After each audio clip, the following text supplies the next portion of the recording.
ಕನ್ನಡ ಸಾಹಿತ್ಯ ಪರಿಷತ್ ಹಾಸನ ಜಿಲ್ಲಾ ಘಟಕದ ಅಧ್ಯಕ್ಷ ಸ್ಥಾನಕ್ಕೆ ಸ್ಪರ್ಧಿಸುವುದಾಗಿ ಕೆಂಪೇಗೌಡ ವೇದಿಕೆಯ ಸಂಸ್ಥಾಪಕ ಆನಂದ್ ಕಾಳೇನಹಳ್ಳಿ ಘೋಷಣೆ ಮಾಡಿದ್ದು, ಶಾಸಕ ಸಿಎನ್ ಬಾಲಕೃಷ್ಣ ಅವರ ಆಶೀರ್ವಾದ ಪಡೆದರು. ಈ ವೇಳೆ ನವೋದಯ ಶಿಕ್ಷಣ ಸಂಸ್ಥೆಯ ಅಧ್ಯಕ್ಷ ಬಿಸಿಎಂ ಮಂಜಣ್ಣ ಸೇರಿದಂತೆ ಅಪಾರ ಬೆಂಬಲಿಗರು ಉಪಸ್ಥಿತರಿದ್ದರು.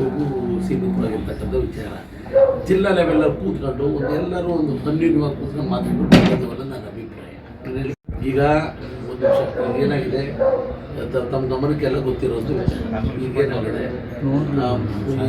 ಇವರು ಸೇರಿ ಇದೆಲ್ಲ 3 ಜನಗಳು ಚರ್ಚೆ ಆಗಿದೆ. ಈಗ ರವಿ ನಾಗೇಗೌಡ ಎಲ್ಲ ನನ್ನ ಚನ್ನರಾಯಪಟ್ಟಣ ತಾಲೂಕಿನ ಕನ್ನಡ ಮನಸ್ಸುಗಳಿಗೆ ಬೆಳಗಿನ ಶುಭೋದಯಗಳು.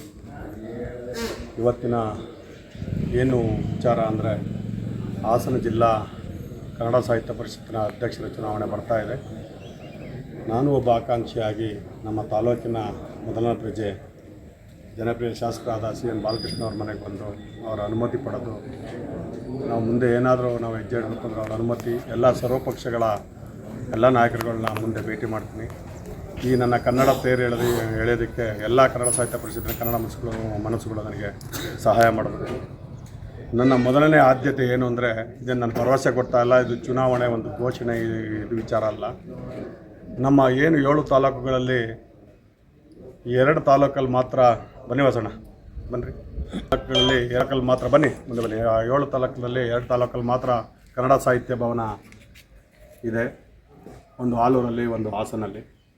ನನ್ನ ಮೊದಲನೇ ಧ್ಯೇಯ ಅಲ್ಲಿ ಆಯಾ ತಾಲೂಕಿನ ಶಾಸಕರ ಕಾಲು ಕಟ್ಟೆ ಆದರೂ ನಾನೊಂದು ಎಲ್ಲ ಸಾಹಿತ್ಯ ಭವನ ಎಲ್ಲ ತಾಲೂಕಲ್ಲೂ ಒಂದು ಕಟ್ಟಬೇಕು ಅಂತ ಒಂದು ಆಸೆ ಇದೆ. ಮತ್ತು ನಮ್ಮ ಚನ್ನರಾಯಪಟ್ಟಣ ತಾಲೂಕು ಭಾಳ ವಿಶೇಷವಾದ ತಾಲೂಕು. ಮೊದಲು ಏನು ಹಿಂದೆ ಅಧ್ಯಕ್ಷರುಗಳು ಆಗಿದ್ದರು ಹಾಸನ ಜಿಲ್ಲೆಯಲ್ಲಿ, ಅವರು ಚುನಾವಣೆ ಇದು ನಿಲ್ಲಬೇಕಾದ್ರೂ ಒಂದು ಸಲ ಒಂದು ಆಶ್ವಾಸನೆ ಕೊಟ್ಟಿದ್ದರು, ನಾನೊಂದು ಸಾಹಿತ್ಯ ಭವನ ಕಟ್ತೀವಿ ಅಂತ. ಅವ್ರು ಗೆದ್ದು ಇಲ್ಲಿವರೆಗೂ ಯಾವುದೇ ರೀತಿಯಾದ ಒಂದು ಆಶ್ವಾಸನೆ ಎಲ್ಲ ಅವರು ಎಲ್ಲಿದ್ದಾರೆ ಅಂತಲೇ ನಮಗೆ ಒಂದು ರೀತಿ ಸಿಗಲಿಲ್ಲ. ನಾನು ಈ ಮೊದಲೇ ಚುನಾವಣಾ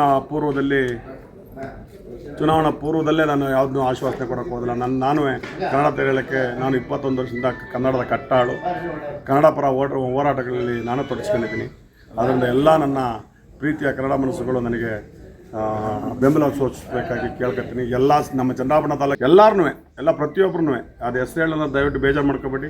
ಎಲ್ಲ ಪ್ರತಿಯೊಂದು ಸಂಘಟನೆಯ ಮುಖ್ಯಸ್ಥರು, ಎಲ್ಲ ಕಾರ್ಯಕರ್ತರು ಎಲ್ಲರನ್ನೂ ಭೇಟಿಯಾಗಿ ನನಗೆ ಬೆಂಬಲ ಕೋರ್ತೀನಿ. ಮತ್ತು ಸರ್ವ ಪಕ್ಷಗಳ ಎಲ್ಲ ರಾಜಕೀಯ ನಾಯಕರುಗಳ ಮನೆಗೂ ಹೋಗಿ ನಾನು ಬೆಂಬಲ ಕೋರ್ತೀನಿ. ಈ ಕನ್ನಡದ ತೇರನ್ನು ಎಳೆಯಲು ನೀವು ನನಗೆ ಭಾಳ ಸಹಾಯ ಮಾಡಬೇಕಾಗಿ ಕೇಳ್ಕೊತೀನಿ.